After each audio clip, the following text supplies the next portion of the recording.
How can being a mindful person make you a better investor? It sounds like they're two opposite things, right? It sounds like mindfulness is one aspect of personal development and investing and finance are another. And in the realest, truest sense, that is true. But in another sense, and in a very important sense, that's not true at all. And in fact, being more mindful and learning more about who you really are, what your mind is like, and what it's like to exist in this world, really paying attention to that and understanding it more and more will help you become a better investor. Because in today's world, in the modern world in general, whether you're pursuing an investment track and you're focused on attaining more power and wealth through investing, or whether you're focused on attaining power and wealth through careers or through businesses or through other means, all those things reward people who are able to separate their emotions from their actions, who are able to take rational actions despite whatever emotions they're feeling. And that in some ways is a wild and crazy thing. In some ways, maybe that's what leads to so much mental suffering and anguish in modern societies, in the kind of modern societies we find ourselves in the kind of modern society I find myself in now in the US, in California. And so there is an inherent difference in what's rewarded today versus what's been rewarded in the past for humans and what's generally rewarded for mammals, basically for all mammals. The kind of approaches that are taken, that have been taken, that are in our DNA, are very different than the kind of approaches that are required today to succeed.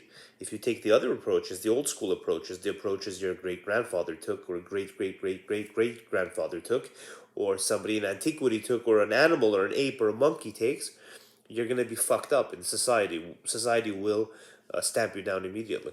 So you have to take other approaches. But those other approaches require you to be able to take a step back and be a more rational being. Mindfulness is useful for that. Mindfulness is incredibly useful for that because being more mindful in the real sense, in the truest sense, makes you realize how bullshit your actual emotions are. It makes you pay attention to them less. So whenever you feel something, whether it be good or bad, you realize how BS it is, how nonsensical it is, how stupid it is, how it arises from an unknown place and then it goes away into an unknown place.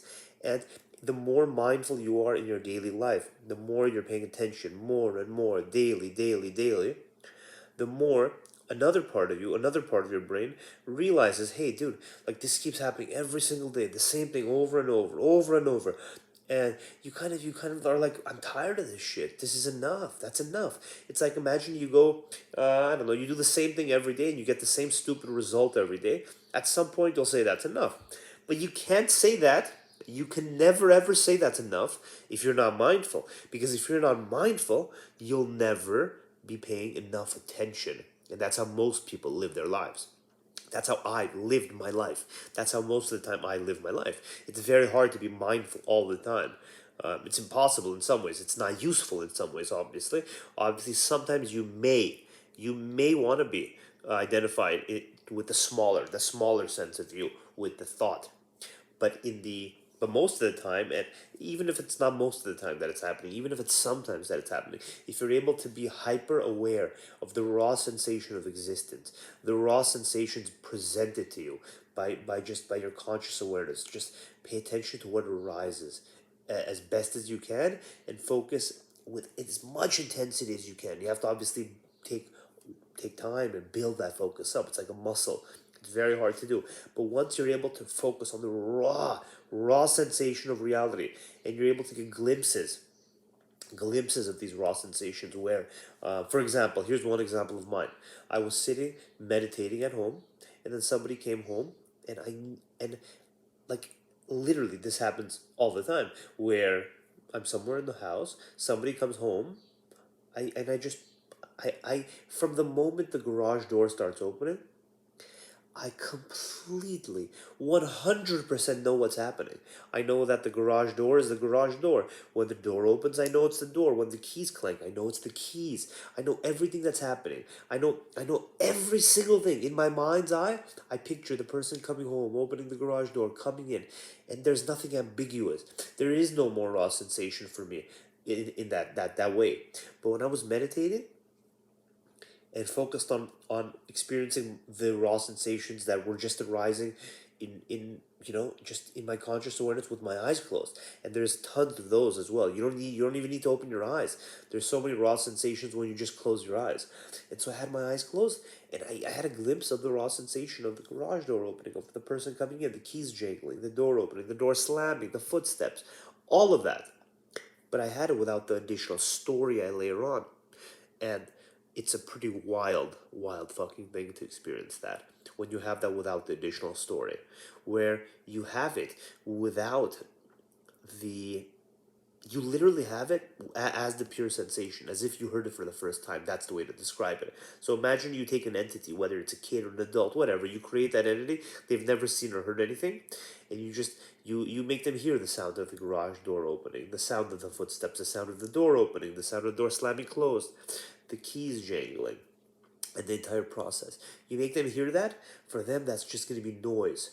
They're not going to be different. They're not going to be able to differentiate one thing from the other. Not at all. Not at all. And that's what's presented to you. But on top of that, you've learned as a person living in a society, in a Western society, being so far away from your animal nature, you've learned to always overlay thoughts. And so you don't see reality anymore. Like most of the time, I know I don't see reality anymore. Like I wake up in the morning, I go to my kitchen, I do this, I do that. I get on my computer, and it just I don't see reality anymore. It's all the stories on top of the reality. And of course, if I was just going to see reality all the time, that would probably not be useful for the monkey, because this monkey, he needs to be able to tell the stories so you can be productive. If you don't have any of the stories on top of the raw sensation, you're just going to be enamored by the raw sensation, and you're not going to be a very effective person in society. But say say you're able to understand this, say you're able to become more mindful, you'll be able to do the same thing when you're investing. When you have the raw sensation of fear, you're going to understand it more. When you have the raw sensation of greed, you'll understand it more. And then if you're a good investor, meaning you know how to analyze stocks and pick mutual funds, and diversify your portfolio across a broad range of assets, a broad range of asset classes, and manage your risk in prudent ways, plan in prudent ways. If you have those skills, first of all, then being mindful will take you up a notch. Once you have those skills, it'll take you up a notch, because now you can deploy those skills. You can deploy them in very effective ways, in ways that are not undermined by your emotions, in ways that are not undermined by the monkey's feelings and nonsensical wants and desires and fears and stupidities. Instead, you'll be actually able to move forward with your investing approach and program the irrational way, which is required, which is a bit insane, but that's what's required in today's society. So the person that's always tied into their emotions when they're investing, they're selling and buying all the time. They're not doing very well. Or they're greedy all the time, they're fearful all the time. They're not going to be making optimal decisions, and anyone who's invested knows that. If you've invested and you know what it means to be greedy or fearful, and how that makes you blunder, truly blunder, you know how frustrating that can be. But a long-term approach to mindfulness is going to make you a better investor. That's not at all why you should do it. You should be mindful, and you should meditate, and you should try to understand more about reality, not because of that stuff, but because it seems like that's the for me personally, like, what else would you do, dude? Like, I live in this reality. Well, for me, there's an intense drive. It's just an obvious thing where I want to learn more about what I am and where I am and what this crazy thing is that I'm in. Um, but that should be the reason, kind of, not the not making money. That's crazy. If you start meditating to make more money, that's just gonna be the wrong path. Uh, so, but it will help you make more money. That's the beautiful part about it. It'll help you be a calmer, better investor. Um, I see so many investors that are making a ton of money. They're doing well as investors. They're smart, but they're miserable. Why are you miserable? You're doing well. Why are you miserable? Mindfulness will help you be less miserable, and it'll help you be just it'll put investing in the right place for people who are investing. Um, and so for me, the investing portion of my education of my life came far earlier than the mindfulness portion. That came far later in life, but it was a very important. addition to my overall understanding of things. And although it doesn't directly relate to investing, it does have an impact on an investor's life, an investor's mindset, an investor's emotions, and just an overall investor's well-being. If an investor is more mindful, they're probably going to be a better investor and a happier investor.